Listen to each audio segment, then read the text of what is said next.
Ladies and gentlemen, this is the remix song by Kevin Studio.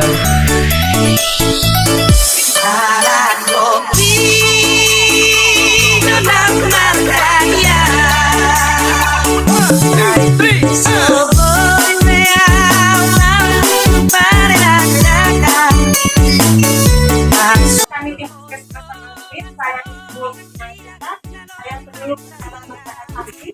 Hari ini hadir bersama rekan saya yang bisa saya belajar di Endang dalam kegiatan gerakan cegah stunting. Sama Inang, kami perlu informasikan kenapa gerakan cegah stunting di tahun 2020 harus kita laksanakan karena hasil evaluasi penurunan kasus stunting pada tahun 2022 menunjukkan bahwa Kabupaten Toba tidak mengalami penurunan kasus stunting. Padahal secara nasional dan provinsi, kasus stunting itu turun, tapi tidak dengan kabupaten. Stunting itu kata kuncinya satu, gagal tumbuh. Artinya pertumbuhannya gagal. Karena pemenuhan gizi pada tubuh anak sangat kurang. Dan sudah terjadi dalam jangka yang panjang. Bahkan sebelum dia lahir, resiko stunting sudah ada ditemukan di gagal tumbuh. Tubuhnya sering terpapar infeksi secara berulang. Dalam setahun nggak lepas demam, baru pilek, infeksi dan lain sebagainya. Biasanya ini erat kaitannya dengan kebersihan lingkungan, mulai dari anak sampai lingkungan sekitarnya. Itu dia. Kalau diukur, tubuhnya lebih pendek dibanding teman sebayanya. Kalau kadar kesehatan biasanya bisa melihat dari grafik di buku KIA. Biasanya titiknya ada di bawah garis merah. Dia masuk dalam kategori stunting. Kalau di garis merah atau di atas, artinya pertumbuhan panjang badannya masih sesuai dengan kalau tidak sakit. Itu ciri fisik yang bisa dilihat oleh manusia. Apakah stunting hanya perkara panjang atau pendek tubuh seorang anak? Tidak. Ada satu ciri yang tidak bisa dilihat oleh manusia. Anak yang organ otaknya tidak bertumbuh dan berkembang dengan baik selayaknya Tuhan. Bayangkan 20 tahun ke depan persaingan sangat ketat. Dia tanya Mangina, masa cerita 20 tahun sekarang aja. Kalau anak mau masuk SMP unggulan lah di Bali D, bersaing nggak mereka Mangina? Semangatnya besar, tapi kemampuan otaknya kurang. Hatinya sedih, tidak ada yang tahu. Itu akibat dari tadi masa kecilnya kita abaikan pemenuhan gizi, kita abaikan kualitas kesehatan, sehingga dia masuk dalam kategori. Saya di awal sebutkan tadi, ketika anak itu belum lahir pun resiko stunting sudah ada dalam tubuhnya. Loh, dari mana guru Juntan? Kalau ya, ibunya masa remaja pernah mengalami anemia yang bahkan si remaja tidak paham itu. Iya. Nah, anemia ini penyakit yang berdampak panjang. Mungkin orang hanya melihat lemas-lemas, biasanya anak gadis lemas. Itu kan bilang, oh memang perempuan lemahnya, lemasnya. Tidak. Jika seorang remaja anemia dan dia tidak sadar dan itu berlanjut sampai dia menjadi seorang ibu hamil, dan ketika hamil juga dia kurang memahami bahaya anemia, 23% anak belum lahir termasuk ini ada yang hamil. Saya tahu dari mana ibu? Oh, enggak hamil. Itu bisa cek ada hamil COVID. Untuk tangannya sedikit. Kalau rendah sebelah kalau hamil begitu hamil minum ada darah. Jadi ada cerita darah bu itu kelas 90 enggak. Itu hanya kata minimal. Kalau bisa gitu hamil setiap hari minum tablet tambah darah. Jangan mau buru cinta, itu kan obat bahaya. Tablet tambah darah bukan? Bukan. Ya, tablet tambah darah bukan obat, dia hanya suplemen. Suplemen makanan membantu kekurangan zat besi dalam tubuh. Kenapa? Bahaya zat besi kalau kurang anemia. Tapi ibu hamil. Kalau anemia, resiko perdarahan saat persalinan besar. Resiko anak stunting besar, banyak sekali resikonya. Dino sama anemia, ya. Cek aja kadar hemoglobinnya, minum RT gratis. Yo kan ada misal naik bayaran mau FE les 1000 bidang. Ya, ya. Karena itu gratis kan. Ya, itu dia. Apa penyebabnya? Kebersihan lingkungan merupakan salah satu penyumbang besar resiko stunting. Di awal saya bilang tadi, anak yang gizinya cukup tapi sering sakit, risiko stunting. Kenapa? Makanan yang dia makan itu tidak pergi ke fungsi pertumbuhannya. Dia lawan ini hanya membantu pemulihan tubuh anak saat sakit. Makanya ketika anak sakit, fungsi pertumbuhannya terabaikan. Makanya jangan sampai anak sakit supaya makanan yang kita kasih bekerja untuk fungsi pertumbuhan tubuh anak itu dia. Bilangnya kebersihan lingkungan. Bonang Dolok 1 Ibu Bidang belum stok buang air besar sembarangan.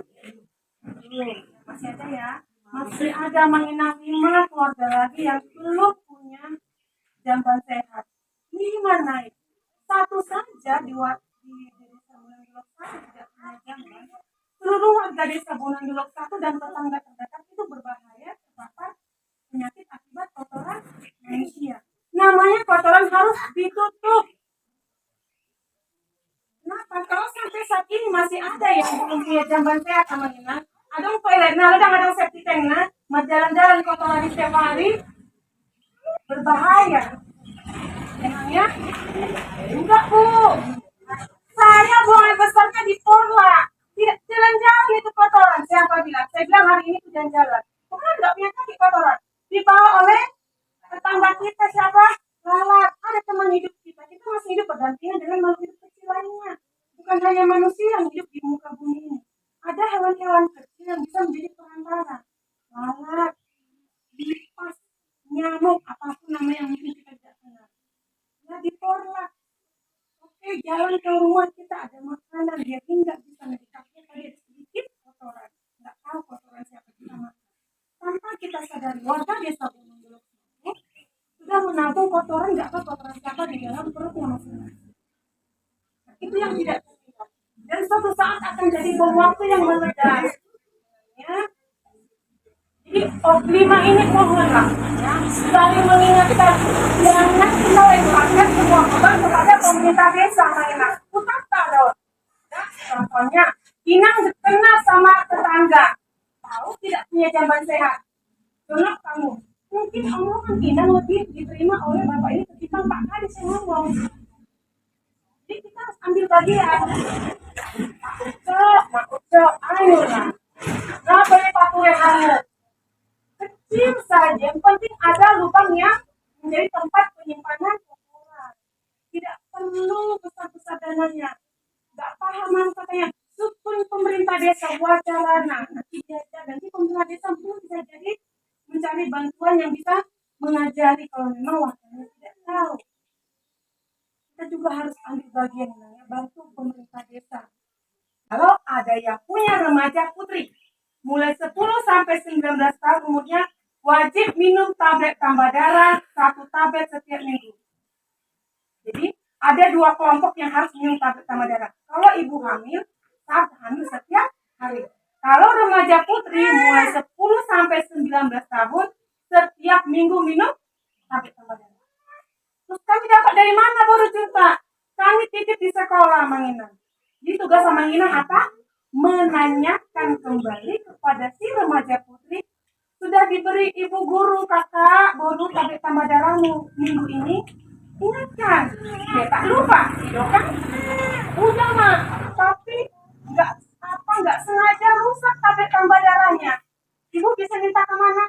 Silakan minta ke ibu bidan desa. Sebenarnya harapan kami tablet FE bisa kami serahkan ke desa melalui posyandu.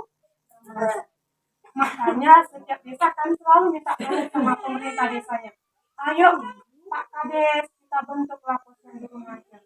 Mana tahu ada anak kita yang tidak dapat di sekolah, kita kasih di desa. Jadi logistiknya kami salurkan melalui posyandu remaja. Bilangnya seperti itu. Mohonlah diaktifkan. Masih banyak ibu hamil yang tidak periksa kehamilannya. Harapan saya tidak untuk berandal satu. Harus periksa lagi. Lama hamil minimal 6 kali minimal. Boleh nggak tiap bulan? Boleh. Kalau jemur di silahkan. Dari 6 kali 2 kali harus USG dokter. Ternyata posyandu di Indonesia banyak yang tidak aktif.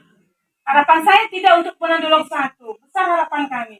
Dikatakan posyandu aktif itu ibu kader. Yang pertama ada kadernya ya. Semua desa saya yakin sudah punya itu. BKB ada, KPM-nya ada, posyandunya ada. Ada alat dukung untuk mengukur panjang badan, tinggi badan, berat badan, lengkap perut, tekanan darah. Itu harus punya desa.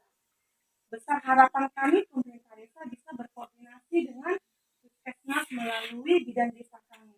Biar ini lengkap. Alatnya sederhana tapi sangat mempengaruhi dalam memantau tumbuh kembang semua bayi balita. Kalau alatnya saja tidak ada, bagaimana kita memantau? Ya karena mengenai jangan gampang pakai kita ukur baju. Itu untuk ukur baju, untuk jahit baju. Ada alatnya. Biasanya petugas gizi kami kalau pernah kemari, dia bawa alat yang panjang. Itulah yang terstandar. Bukan yang lipat-lipat kain, tidak. Harus itu sebenarnya. Dan itu terus dipakai. Karena beda 1 senti saja akan mempengaruhi hasil. Nah, itu dia. Dan terakhir, Ibu Kader, setiap bulan itu ada loh target Ibu Kader baru dikatakan posyandunya aktif. Kalau contohnya di Bonandolok 1 ada 50 bayi balita, minimal harus 80% berkunjung ke posyandu Ibu Kader. Berarti minimal harus 40 itu contohnya.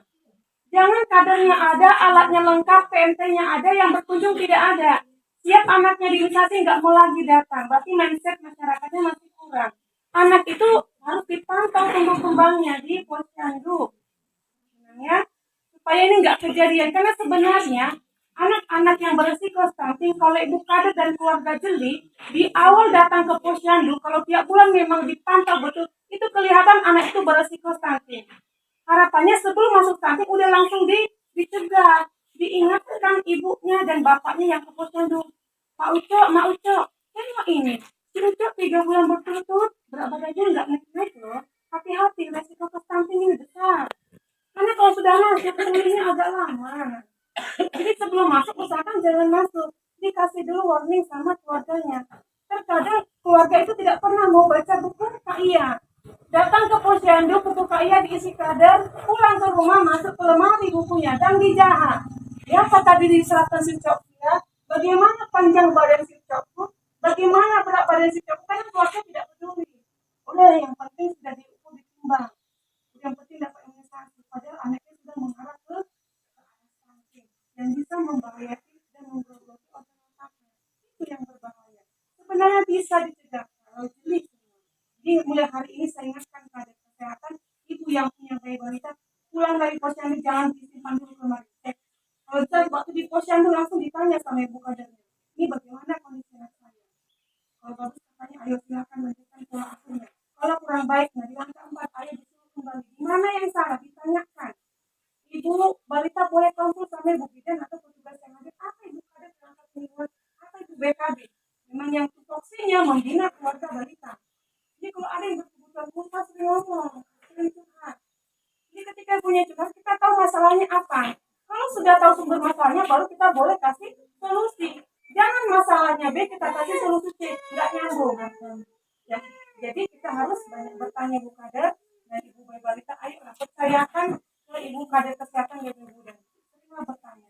Ya, banyak tahu, banyak belajar. Itu dia. Nah, 4 April 2023 ada satu. Harapan kita ini boleh pulih dan yang lain tetap dalam kondisi sehat. 2024 Bonandolok 1 boleh bebas stunting. Itu doa kita bersama. Mohon didampingi oleh ibu bidan desa dan desa. Ya, karena ini anak kita bersama. Ya. PHBS. Sebenarnya masalah ini stunting kah itu, COVID kah itu, kalau semua masyarakat menerapkan pola hidup sehat ini resikonya nggak besar, nggak akan muncul viral stunting. Tapi karena memang masyarakat sekarang kita juga bingung, pendidikan makin tinggi, tapi pola hidup kadang kalah dengan zaman opung kita yang dulu. Opung kita dulu tidak ada 1S, 2S, 3, tapi sudah muncul warisan budaya Batak. Apa itu nan? Budaya 5, payas, nih.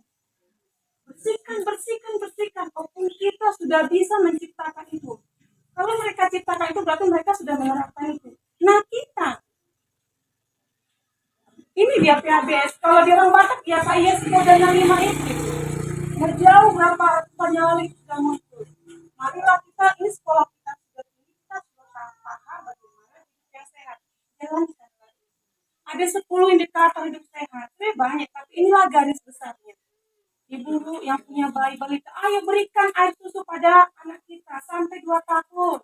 0 sampai 6 bulan gak usah kasih apa-apa. Percayakan air yang sudah Tuhan titipkan melalui payudara ibu.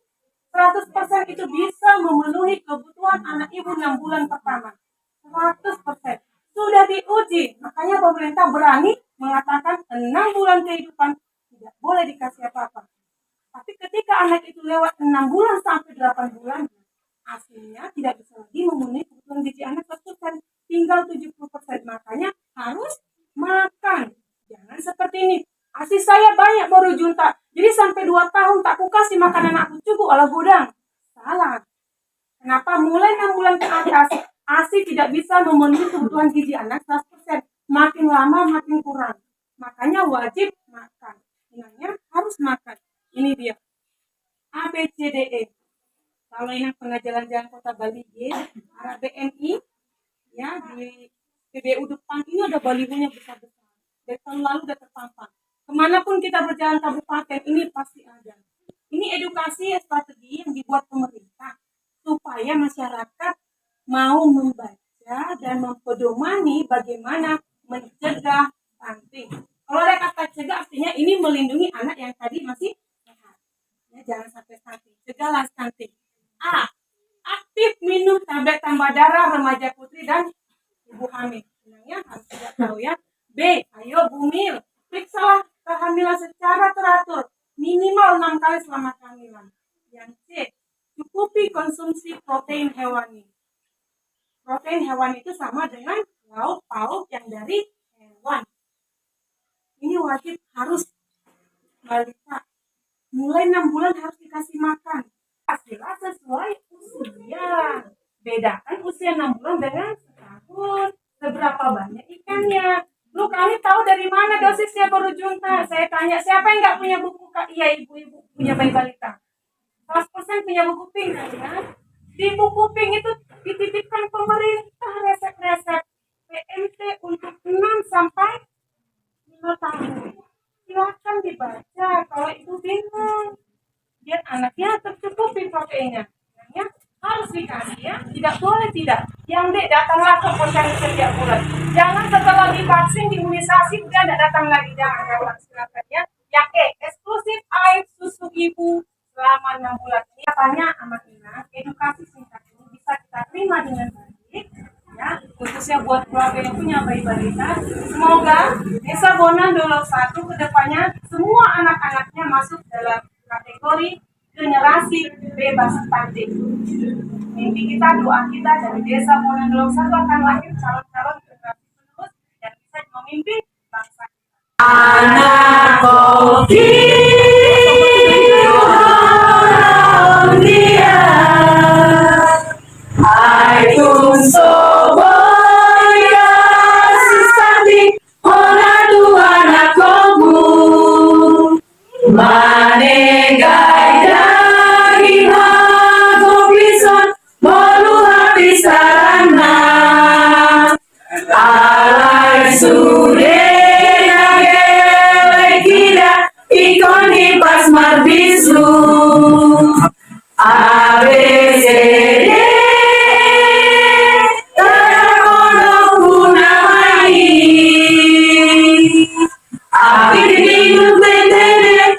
tablet tambah darah bagi remaja putri dan bumil.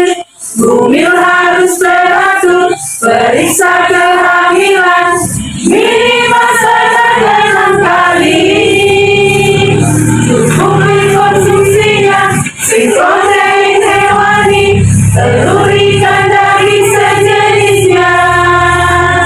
Datanglah ke posyandu, pantau tumbuh kembangnya, eksklusif ASI 6 bulan. Aduh soboy kasus stunting, ona Tuhan aku manegai daging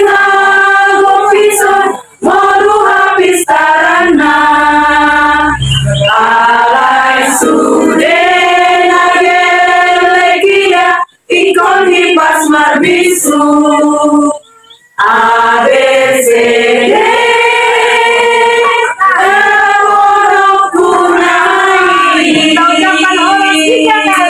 Horas, horas, horas. UPT Puskesmas Tandang Buhit bersama Desa Bongandoro 1 Kecamatan Balige mendukung gerakan cegah stunting. untuk menciptakan generasi bebas stunting.